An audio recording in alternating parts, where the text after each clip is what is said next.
Hi, I'm Claire and this is Top 5 Wednesday, your least favorite books in your favorite series. Top 5 Wednesday was created by Lainey over at Ginger Reads Lainey, and you will find a link to the Goodreads group in the description box below so that you can check out the topics for the coming month. I thought this would be a particularly interesting topic to talk about because for me, least favorite books in my favorite series really run the gamut from a book that I've tried to read over and over again and I can never make it past the first 100 or 150 pages, and a book that I have read I don't know how many times and that I know I will read again and again and again and again in my life. Now, in no particular order, because for the life of me I cannot rank these series in any sort of an order. I love them all so much. At number 5 we have the Renegades of Pern. Now, you know, if you've been watching this channel for a little while, that I was going to bring up the Renegades of Pern series by Anne McCaffrey,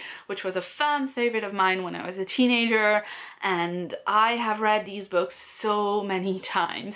Renegades of Pern is one that has a weird place in the series. This is one of those series where certain books form a mini arc within the larger plot, and certain books are a bit more standalone.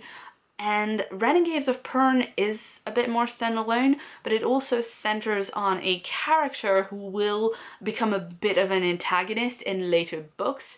He's not pictured as evil. There are certainly characters in the series that are more evil than this guy, but he's pictured as greedy, and he's just generally a douche to a lot of characters we really like. But this guy is a main character in Renegades of Pern. You also see other stories woven around his, but he's kind of at the center of it. And so the first time that I read it I thought it was fine, but every time that I've reread it since then I can't really take out of my head the fact that I'm supposed to follow the story of this guy who in later books is trying to dictate who his sister's gonna marry. And no. At number 4 we have Shades of Milk and Honey by Mary Robinette Kowal. This is the first book in her Glamorous Histories series.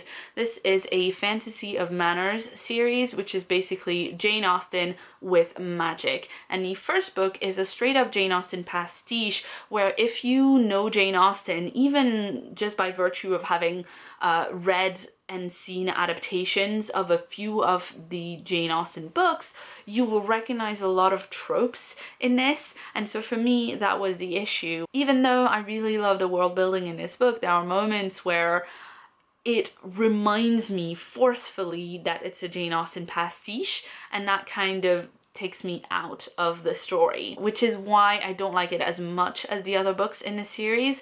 This is also a debut novel, and I think you can see Kowal's writing style get better and better and better throughout the books. The world building goes deeper. All the other books have a kind of specific genre to them. Book 2 is a spy novel, book 3 is more of a political intrigue, book 4 is a heist novel, and book 5 is full-on Regency grimdark, and I just really like what she's done with the rest of the series better. At number 3 we have A Dance with Dragons by George R.R. Martin. This is the 5th book in the Song of Ice and Fire series, and I really enjoyed this book. I just didn't enjoy it as much as the rest of them. The 4th and 5th book in the Song of Ice and Fire series, A Feast for Crows and A Dance with Dragons, have a slightly different structure from the other books earlier in the series. Instead of following a giant cast of characters throughout a certain portion of time and then in the next book look at the same characters just later in time,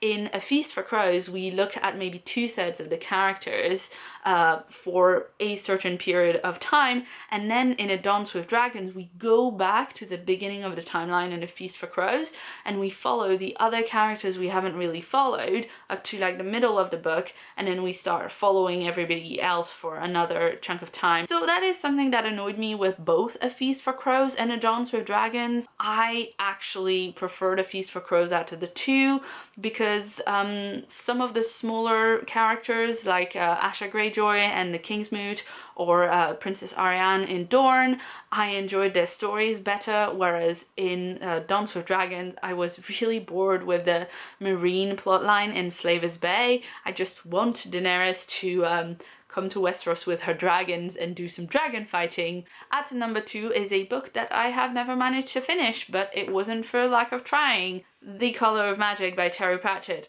which is the first book in the Discworld series, and I have tried to read this about 4 times in French and in English, and I have never really gotten that far into it because I don't like the story. I once confessed to a friend of mine that I felt really bad that I'd never managed to read this book, and they were like, no, you just don't start the Discworld with The Colour of Magic. Everybody knows that. I went on to read the Guards books and the Witches books, and I'm kind of making my way slowly through the rest of the series now. But Rincewind, I just really don't care about. I know the story of The Colour of Magic and The Light Fantastic, the second book, because I've seen a TV adaptation of it. It wasn't great, but at least I knew the story. And as someone who's very much a completist, it makes me happy that I kind of know what happened in those, even though I never managed to read it. And at number 1 is obviously a Harry Potter book, but you might be surprised to find that it is in fact Harry Potter and the Goblet of Fire. I know that a lot of people dislike Order of the Phoenix because of the yelling and the whining and Harry being emo, and I know that a lot of people dislike Deathly Hallows because of the camping and the epilogue, but my first experience reading Goblet of Fire was really weird. What happened was that I found the first Harry Potter book in a tiny bookshop at random when I was 11 or 12. I read it, I loved it. It said that there were 2 more in the back of the book, so I dragged my mom to a bigger bookstore the next day and we picked up books 2 and 3. And then there was the waiting, because this book didn't come out for another 2 years after that. And in the meantime, I bought myself English copies of the first 3 books so that I could go through them in English as well, because I was super nerdy about the English language and I really wanted to just get into it as much as I could. And then when Goblet of Fire came out, we bought an English copy in, I think, July or something like that, whenever it was coming out, of 2000, and it did not come out in a French translation until November. My mother is a saint, so she read me the first chapter or so, translating it to me. But then after that, she was kind of like, you're on your own, you want to do English, and just do this giant book in English. And from the moment this book came out, which was July or August, until the French translation came out in November, I was just reading this book page by page by page, missing out on huge chunks of subtext and nuance and things like that, and getting my mom to check things for me when I didn't understand it. And you know, meantime, my mother had read it in like 3 days because she reads English really well. But I only made it through to The Madness of Mr. Crouch in those 3 or 4 months. And then when I got the French copy, I finished it in like 3 hours with a flashlight under my sheets, because I was supposed to go to bed, but I wasn't gonna go to bed before I knew what happened. For whatever reason, I haven't yet been able to shake out the weirdness of my first reading experience of this book, and it still kind of colors it, where I'm just like, oh, the Triwizard Tournament, no. So that's it. These were my least favorite books in my favorite series, and some of these books, it hurt me to criticize because I still love them very much. I hope you enjoyed this video. Let me know in the comments below what your least favorite books in your favorite series are, or if you disagree with me on any of these particular series specifically. If you'd like to see more from me, you can check out the sidebar right here for more Top 5 Wednesday videos. If you haven't yet, please hit that subscribe button for new videos from me every week. I've been Claire, thanks so much for watching, and see you soon.